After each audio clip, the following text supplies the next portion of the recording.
Bonsoir à toutes et à tous. Nous sommes toujours en direct de ce superbe paléniel pour Women for Future 2023, et puis en direct sur la tribune.fr.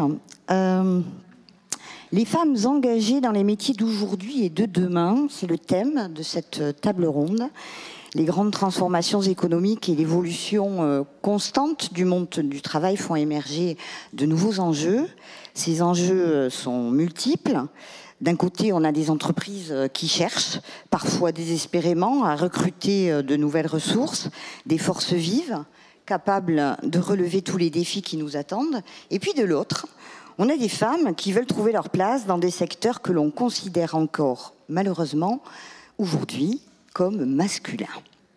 Dans ce contexte, comment attirer tous les talents, les faire monter en compétences et donc en responsabilité? Comment donner envie aux femmes d'entreprendre, et puis non seulement d'entreprendre, mais aussi de faire grandir leur entreprise? Comment envisager l'avenir de l'économie sous le prisme d'une mixité naturelle et constructive? Ce sont les questions que nous allons nous poser aujourd'hui avec nos 4 invités. Philippe Carrère, vous êtes directeur régional Occitanie d'Eiffage Construction.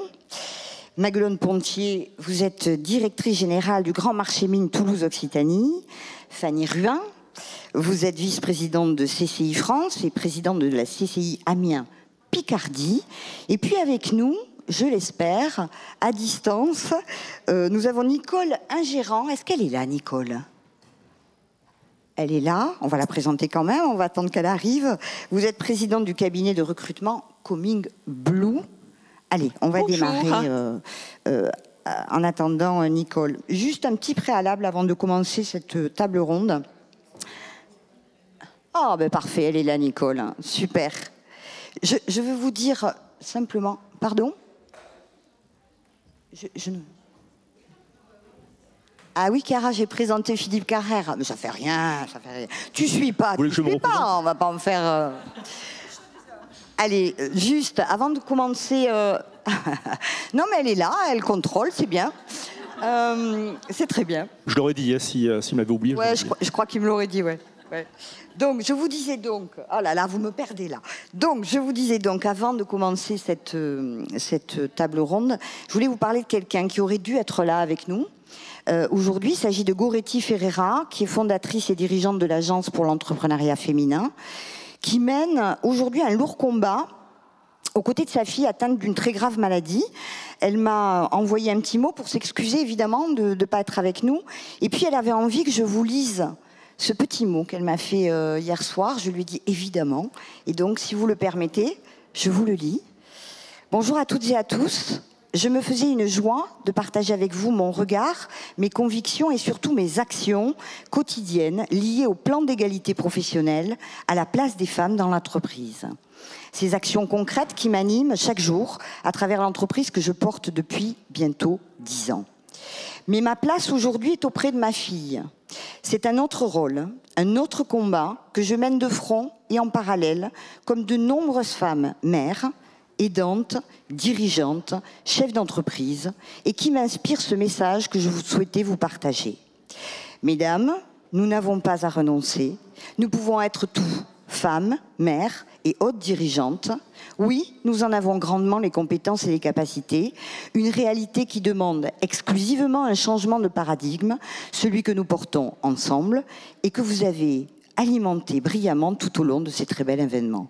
Je vous souhaite une très belle table ronde. On l'embrasse et on pense à elle. Merci.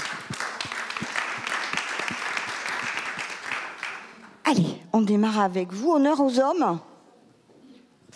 Philippe Carrère. Vous n'étiez pas nombreux, hein, donc c'est pour ça que...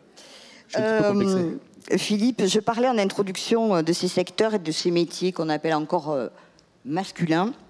Bon, la construction, on y est, hein, on est en plein dans le sujet. Moi, j'aimerais avoir un petit état des lieux sur la place des femmes chez Eiffage en 2023.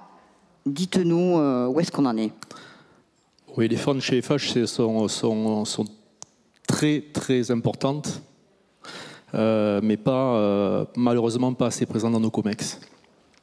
Donc FH, c'est un groupe, c'est un major de la construction, hein. Nous sommes 3e national, nous sommes 3500 en région Occitanie, donc c'est réparti sur 90 sites.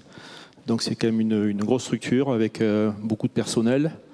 Moi je m'occupe d'une petite partie de ces 3500 personnes, puisqu'il y a plusieurs métiers chez Eiffage. Donc l'état des lieux chez Eiffage, c'est le suivant, c'est que d'abord, pour un métier dit masculin, il y a quand même beaucoup de femmes. 30% de nos cadres sont des femmes.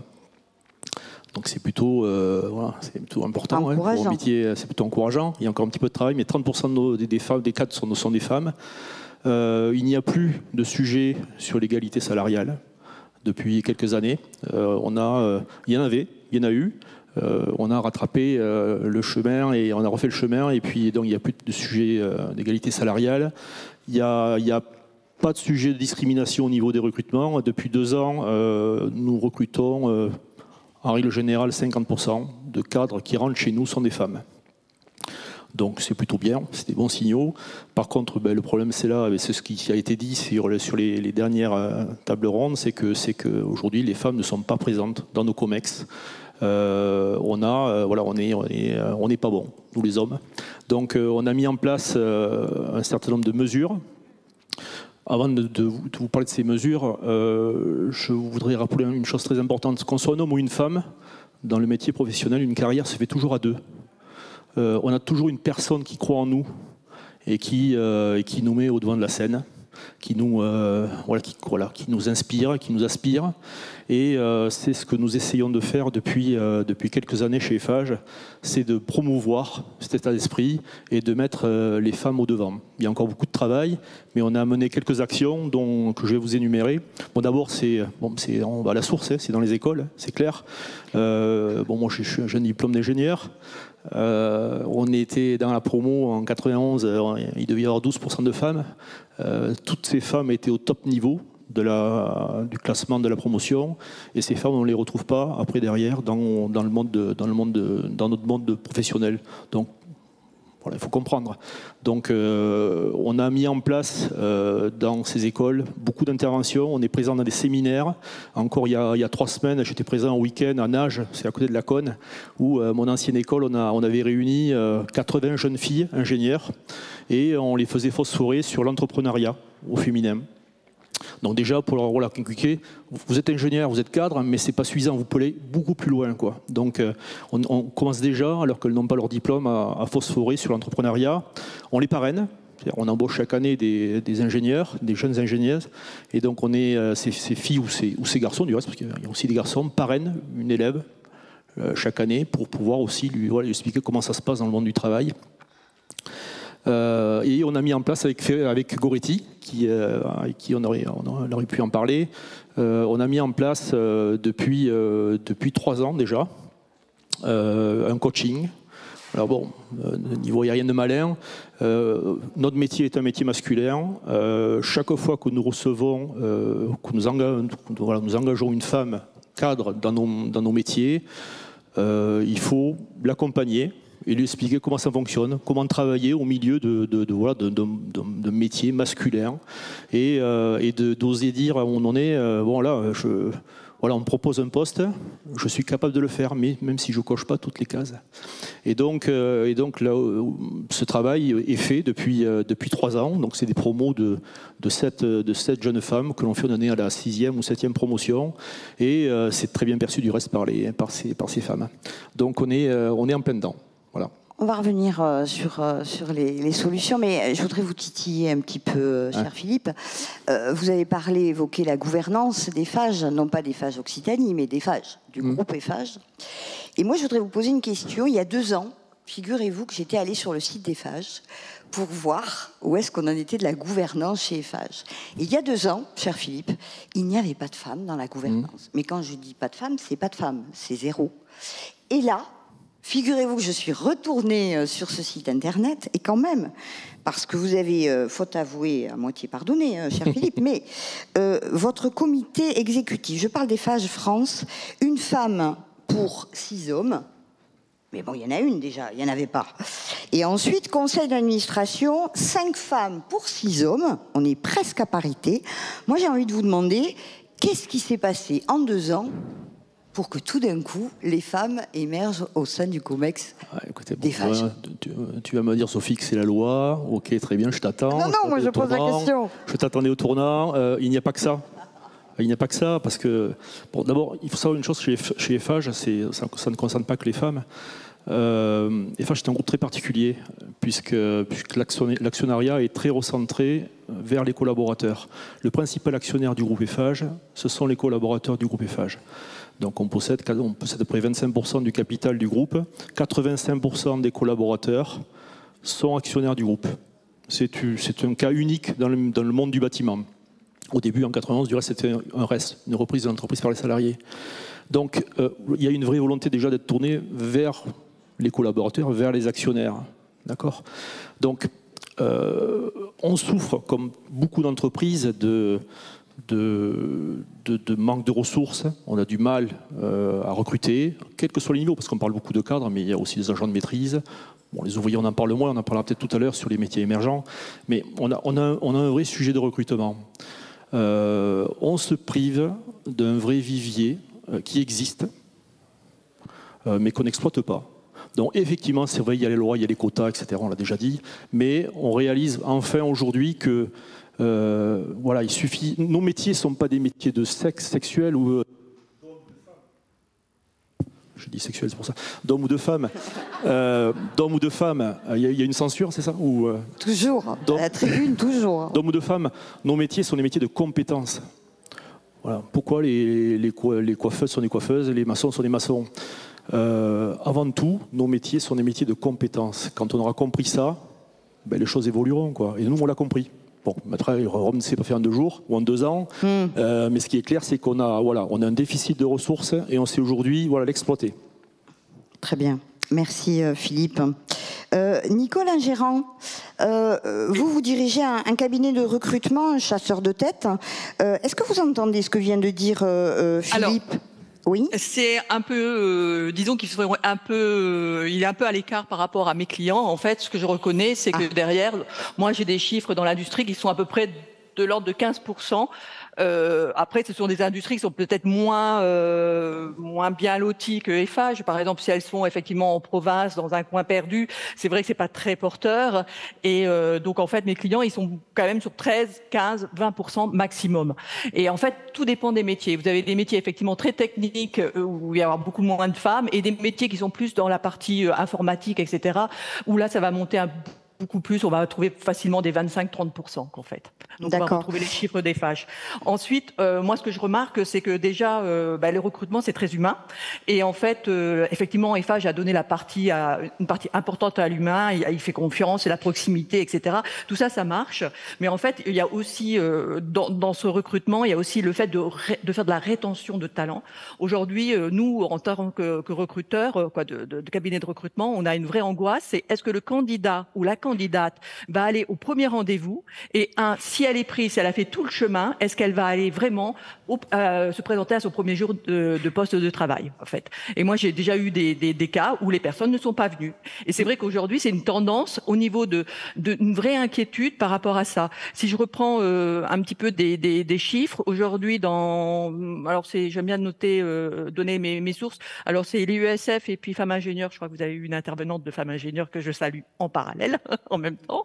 Et en fait, l'idée, c'était de dire que pour les femmes de moins de 30 ans, on a à peu près 15% de femmes qui sont désenchantées dans leur entreprise. Et après, pour les 30-39 ans, on a à peu près 20%. Donc tout ça, ce sont des personnes qui ne sont pas forcément bien intégrées. Alors peu importe la raison, mais ça veut dire que pour nous, ça va être des personnes qui vont partir de l'entreprise et potentiellement chercher ailleurs, qu'en fait. Donc on a tout un problème de rétention de talent, qu'en fait. D'accord. Merci Nicole. Maguelone-Pontier, on vous connaît bien ici à Toulouse. Vous êtes la patronne des coulisses de notre alimentation, le mini-marché d'intérêt national Toulouse-Occitanie. Je crois, si je ne me trompe pas, que vous êtes la seule femme à diriger un mine. Je ne me trompe pas? Depuis quelques semaines, je ne suis plus la seule, mais effectivement, j'étais la seule. Ouais, on a bien avancé, là. Pas mal. Comme Eiffage. Alors justement, donc, tant mieux, c'est une bonne nouvelle. Comment vous expliquez, vous, Maguelone, qui est qu'une seule femme ou deux aujourd'hui qui dirige un mine? Ça vient d'où, ça? Parce qu'il n'y avait pas de loi qui obligeait l'inverse. On y revient. Ah, j'en suis persuadée que soit en France, dans le monde, soit les mœurs font la loi, soit la loi fait les mœurs. Et qu'en matière d'équité, d'égalité homme-femme, c'est pareil pour les questions de recrutement de personnes racisées, etc. Tant qu'il n'y a pas de quota, je pense que laisser la place, c'est ni naturel, ni facile. Et qu'en l'occurrence, là, on est en train de l'apprendre. Et que si on ne force pas un peu, ça n'arrivera pas. Ouais, vous ne faites pas confiance à cette prise de conscience quand même qu'on voit bien dans toutes les entreprises françaises où on voit bien qu'on ne pouvait plus continuer comme ça. Et vous ne faites pas confiance aux entreprises qui, sans la loi, ne peuvent pas trouver des solutions et être proactifs sur ces questions? Absolument pas. Ok, c'est clair. Bien, bien, bien. Merci. Merci. Fanny Ruin, vous êtes vice-présidente de CCI France. On est dans la séquence du constat. J'aimerais que vous nous parliez en quelques mots peut-être aussi de l'état des lieux de l'entrepreneuriat, parce que l'entrepreneuriat, c'est aussi l'avenir, évidemment, et donc de celui des femmes. On en est où et quid, notamment dans les secteurs d'avenir, dans les métiers d'avenir? Alors, déjà dans les techs, on a vu tout à l'heure 17% de femmes diplômées. Ce n'est pas assez. Dans la santé, on est sur les mêmes constats, alors un peu différemment, mais ce qu'il faut comprendre, c'est pourquoi il nous faut de la diversité. Alors déjà parce que de la diversité naît la richesse et nous sommes complémentaires et c'est indispensable dans une entreprise. Et si je vais un peu plus loin, dans le milieu de la santé par exemple, est-ce que vous savez qu'une femme a 17% de chances de plus qu'un homme de décéder en voiture? Elle a 71% de chances de plus, alors de chance, peut-être pas le bon terme, d'être légèrement blessée. Et pourquoi? Est-ce que vous pensez que qui a créé les ceintures de sécurité? Je peux vous assurer que, en fait, ça s'accroche pas à l'entrejambe. Hein. Non, mais on va être clair.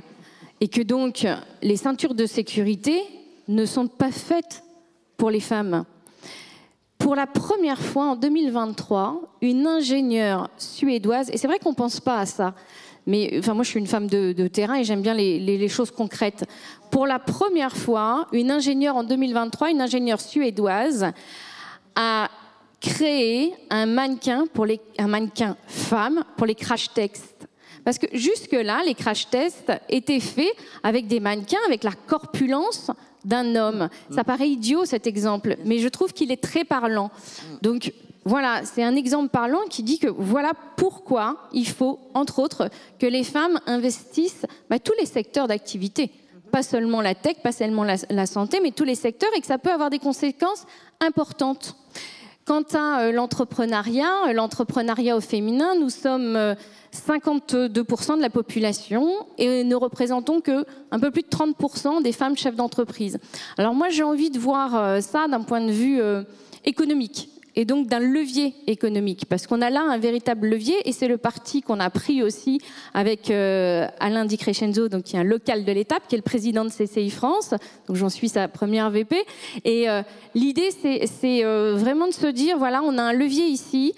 Si 50% des créateurs d'entreprises étaient des femmes, donc s'il y avait une équité à ce niveau-là, on créerait 200 000 entreprises de plus. Donc on a là un joli levier. Après, quoi vous dire sur le constat? On se rend compte que les femmes, quand elles créent, sont plus jeunes. Elles sont plus jeunes, elles sont plus diplômées, elles sont plus célibataires et elles sont plus sans enfants. Voilà, en gros, le constat. Après, il y a des solutions. Hein. Bien sûr qu'il y a des solutions. Philippe Carrère, on a parfois l'image de la construction comme quelque chose de rugueux, de physique. C'est l'image du maçon, quoi, hein, en gros. Vos métiers évoluent, évidemment. Les métiers d'aujourd'hui chez vous ne seront pas les métiers de demain. Moi, j'aimerais que vous nous parliez que vous nous disiez en quoi cette vision est peut-être dépassée, et justement, est-ce que les perspectives que vous avez sur les changements peuvent permettre notamment aux jeunes femmes d'avoir envie d'aller bosser chez vous, quoi? Aux jeunes en général, hein. C'est pas que les femmes, hein. C'est les jeunes en général. Bien sûr, aujourd'hui, il y a des engagements climat qui doivent être pris en compte, hein. On a des engagements sur la réduction de nos gaz à effet de serre sur les scopes 1, 2 et 3. Très rapidement, je n'ai pas dit bêtises là. Très rapidement, ouais. Donc scope 1 et 2, pour simplement un rappel, donc c'est ce que nous, en fin de compte, ce que nous consommons en énergie, carburant, et donc ça c'est assez facile, hein. Il suffit de dire voilà, Eiffage à tous ses collaborateurs, demain vous aurez une voiture électrique déjà et vous prenez moins l'avion, déjà on va très rapidement réduire nos gaz à effet de serre. Donc ça c'est facile. Par contre, là où il y a un vrai sujet, c'est le scope 3, où on a un engagement de réduction de 30%, dans notre façon de travailler, de construire, et après derrière d'entretenir les bâtiments que nous construirons, de réduire nos gaz à émissions d'effet de serre de 30% à horizon 2030. Donc là c'est un vrai challenge. Donc on est contraint, et c'est bien, ça nous fait évoluer. Nos maçons seront moins maçons. On commence à faire des formations à nos collaborateurs pour poser du bois, par exemple. On construit de plus en plus en bois. On continuera à faire du béton, mais on construira toujours en bois, hein. Donc voilà. Donc il y a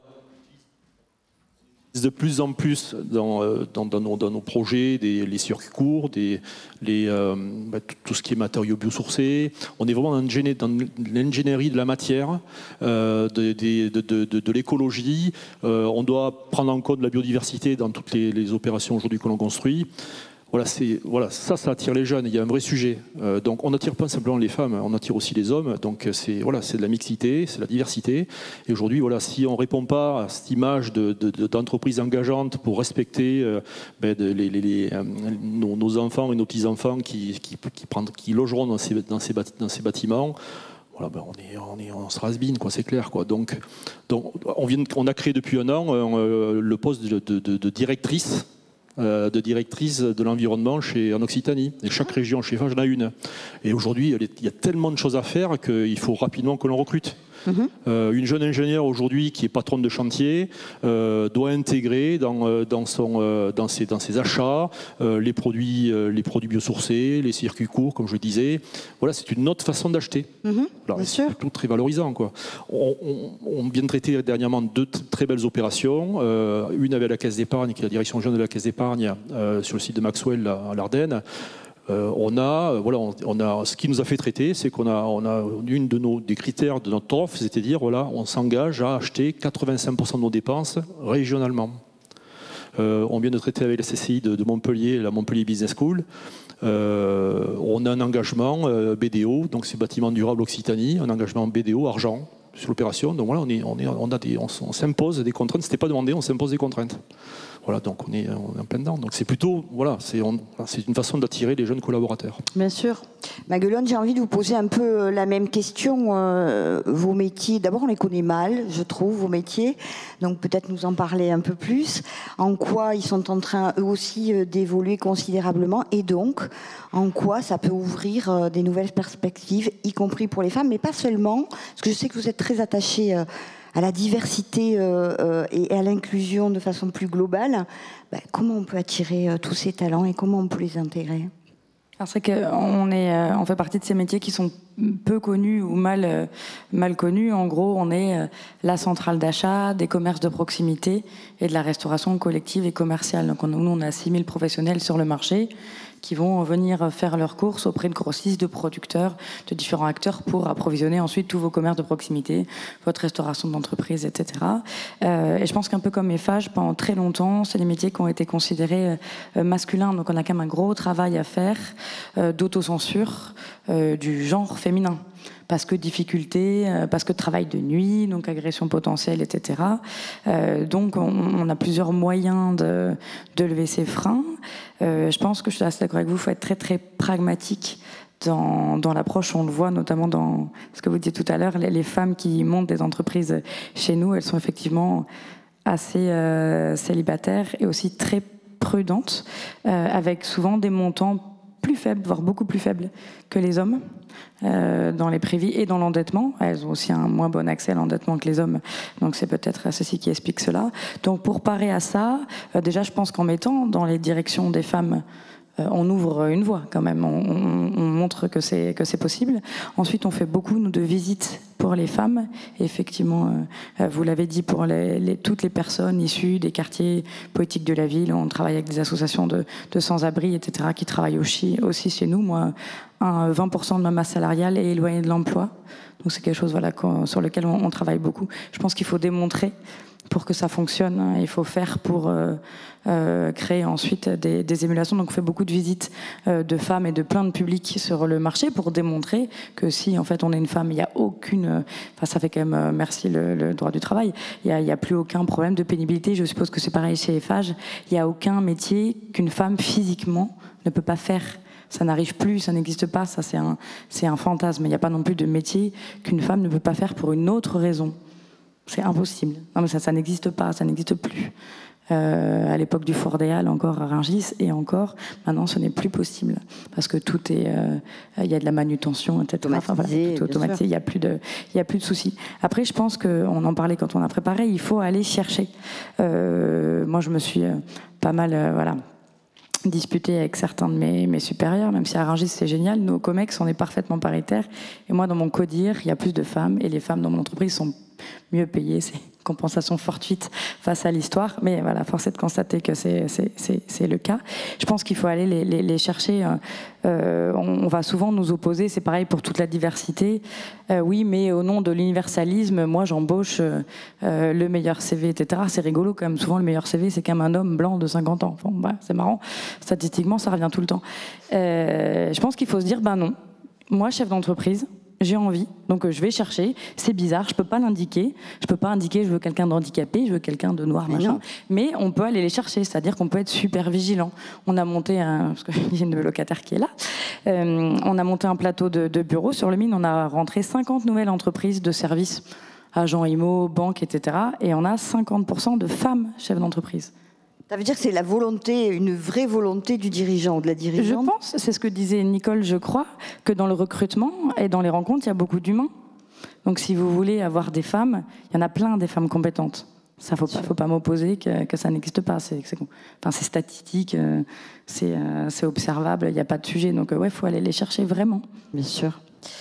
Nicole, on dit encore beaucoup que les femmes ne seraient pas attirées par certains métiers, ces métiers qu'on qualifie, à l'instar des métiers masculins, les métiers féminins, le care, le social, etc. Vous, avec votre expérience, est-ce que vous avez le sentiment qu'il y a vraiment de nouvelles appétences qui émergent chez elles? Alors, à quoi elles sont sensibles? Qu'est-ce qui a changé ces dernières années? Alors, ce qui est sûr, c'est qu'on croit qu'elles ne sont pas intéressées par le salaire, mais c'est vrai qu'elles sont intéressées par le salaire. C'est un vrai critère. Aujourd'hui, je le vois tous les jours. Elles sont plus à même à se battre pour avoir un bon salaire. Ça, c'est clair. Elles osent beaucoup plus, qui est vraiment une vraie tendance. Elles sont moins, retranchées, et elles vont demander beaucoup plus. Et je pense que ça passe effectivement par tout ce qu'elles entendent, par tout ce qui a été fait, tout ce qui se fait encore actuellement. Principalement, quand je regarde aussi certaines femmes qui viennent me voir, en fait, je me rends compte qu'elles se mettent beaucoup en doute. Et en fait, c'est à travers, en parlant avec elles, que je leur dis, simplement les comparant avec des hommes, je dis vous êtes complètement légitime. Il y a un vrai problème de légitimité qui fait que des fois elles n'osent pas, mais en même temps, il y a des progrès qui sont faits.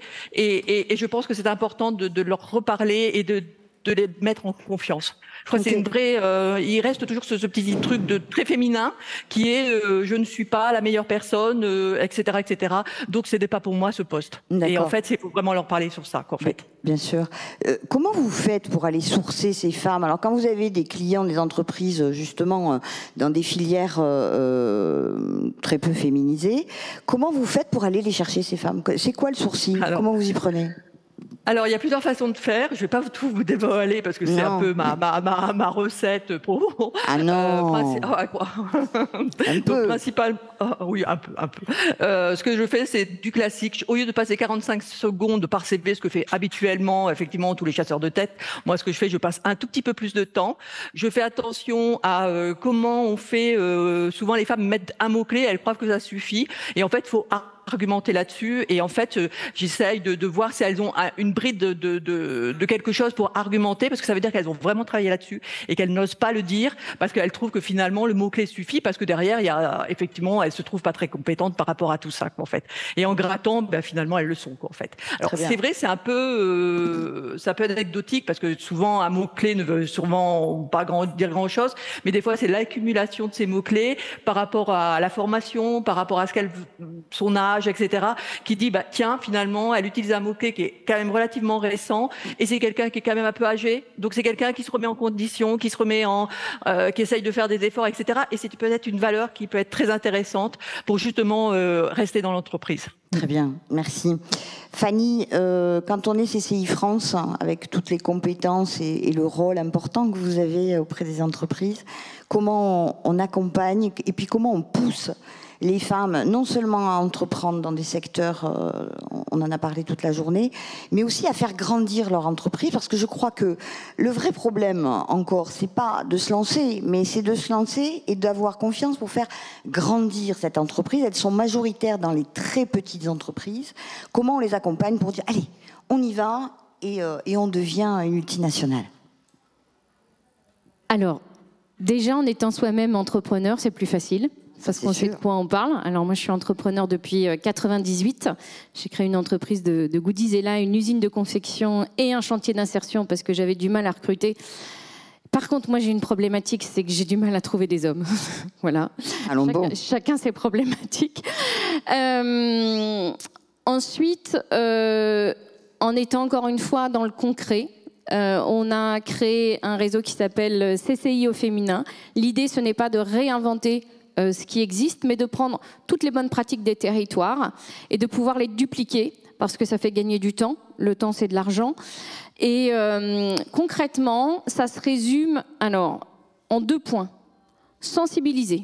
Sensibiliser au métier, en tension mais les autres. Comment on sensibilise ?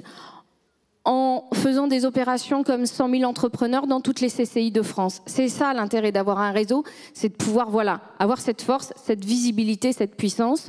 Donc 100 000 entrepreneurs, c'est quoi? C'est les CCI qui reçoivent des collégiens, des lycéens, on ouvre les portes et on a des chefs d'entreprise femmes qui vont exposer ce que c'est que leur métier. Alors pour l'avoir fait, moi j'ai un jeune une fois qui me dit, j'ai posé la question, j'aurais peut-être pas dû, qu'est-ce qu'un chef d'entreprise? Remarquez, c'est pas forcément évident. Dame, je sais.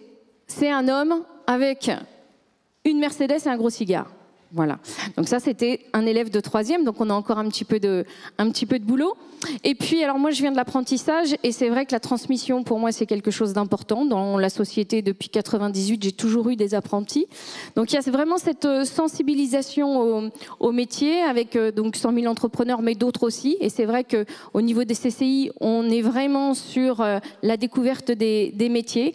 Ensuite, on a des choses comme 5 jours pour entreprendre, où voilà, on va faire connaître le métier de chef d'entreprise.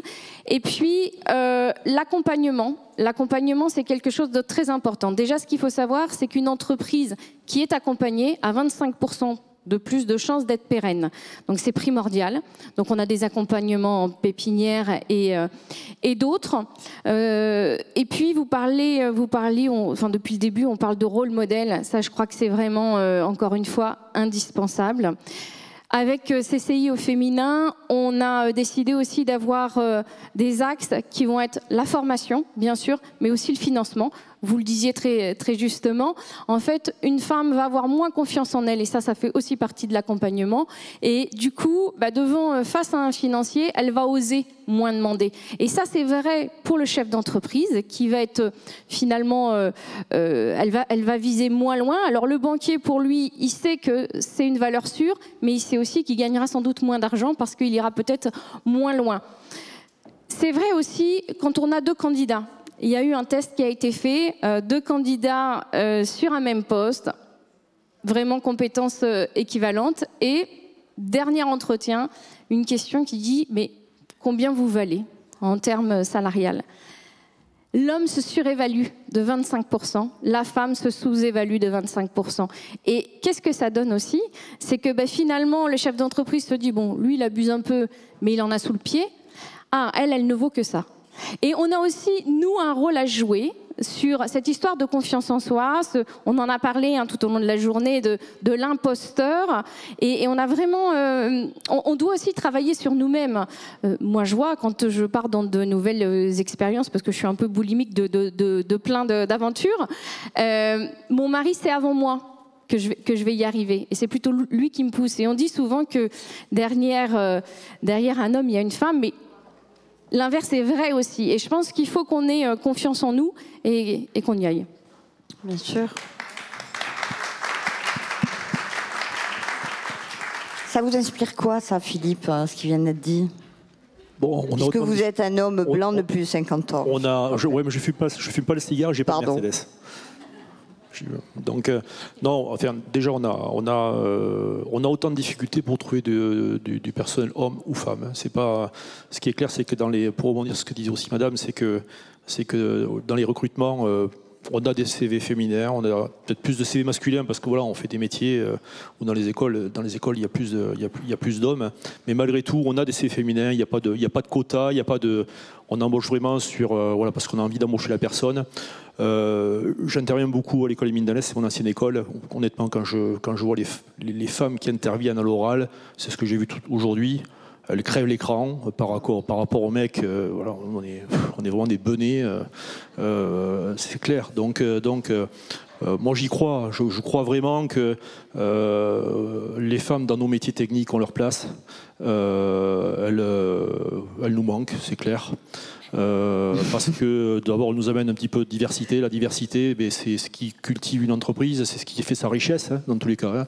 Sans ça, on s'appauvrit. Donc, l'intérêt aujourd'hui des groupes comme les nôtres, c'est d'avoir cette diversité et le groupe grandira comme ça, dans tous les cas. Très bien. On va arriver au terme de cette dernière table ronde avant de conclure. Moi, j'aimerais, vous avez écouté tout ce qui s'est passé et toutes ces femmes et ces hommes aujourd'hui pendant ce Women for Future. Si vous deviez faire passer un seul message en clôture, ce serait lequel? Alors, j'espère que je ne vais pas m'attirer les foudres. Ah. Je me lance. Osez penser. Dommage, on était en train de terminer. Osez penser que vous êtes capable, le dire. Osez le dire. Ça, c'est le premier point. Et je vais vous faire une confidence. Aujourd'hui, un patron, c'est pas évident pour une femme dans un métier où il y a beaucoup d'hommes d'oser dire qu'on est capable. Donc, il faut le faire. Et je vais vous faire une confidence. Aujourd'hui, les patrons hommes se trompent. Bon, ça, c'est pas nouveau. C'est pas nouveau. Mais par contre, ils ont aujourd'hui la sensibilité de le dire. Avant, ils ne le disaient pas. C'est vrai aussi. C'est vrai aussi. Merci. Fanny, un seul message à faire passer là pour conclure. Je vais avoir l'impression de copier, mais osons, je crois que ça résume beaucoup de choses. Osons créer, osons s'investir, et sans oublier, là je vais reprendre les propos de Tatiana de ce matin, en introduction, on a aussi un rôle de devoir, mesdames. On a aussi ce rôle de devoir, le devoir d'être rôle modèle, le devoir de faire aussi cette passation. Je pense que c'est important. Et finalement, le devoir d'oser. Super. Maguelone. Alors, je rejoins totalement vos deux propos. Je pense qu'il faut vraiment oser devoir, et devoir oser d'ailleurs. Je suis tout à fait d'accord. Quand on entend, quand on est témoin, quand on est victime en tant que femme de ce qui ressemble ou de ce qui est une discrimination du fait de notre genre, on a tout eu dans des entretiens d'embauche ou avec notre employeur. Oui, mais vous, le salaire, ça suffit. On m'a déjà dit, bah oui, mais votre conjoint, il gagne très bien sa vie. Jamais l'inverse ne se verra. Je pense qu'il faut dire Ça, je ne suis pas d'accord, ça, je ne veux pas, ça, je suis mal à l'aise, etc. avec ces sujets. Je pense qu'il faut que de plus en plus, vous l'avez très bien dit, la société, pour le coup, je ne sais pas si elle a libéré la parole avec MeToo, mais l'écoute aussi quand même se libère. Je pense que vraiment les parties prenantes entendent plus. Et je pense qu'il faut être profondément égoïste quand on est une femme. Oui, la charge mentale excuse tout pour dire non mais là je peux pas avancer parce que j'ai les enfants, etc.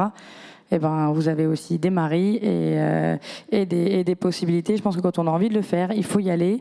Il n'y a pas de barrière. Les petites filles sages, elles vont au paradis et nous, on ira bien où on veut. Donc, il faut y aller. Merci beaucoup. Merci infiniment à tous les 4. Merci Nicole à distance pour votre présence. Merci. Je vous libère, Moi, on va conclure. C'est fini. Je peux dire Bien sûr. Truc. Ah pardon Nicole. Non, c'est moi. Alors moi, c'est personnel. J'ai une petite phrase que je me dis toujours. C'est derrière. Eh ben les hommes, ils y vont quand ils sont d'accord avec ou compétents à 40%. Moi, j'attends d'être à 200%. Et ben maintenant, j'y vais quand même quand je suis compétente à 40%. Voilà. Pardon Nicole. Merci beaucoup. Je dis cette petite phrase. Alors là, il est l'heure de conclure. Je vais vous libérer. On va faire la conclusion avec Tatiana. Merci infiniment d'avoir été avec nous. Merci.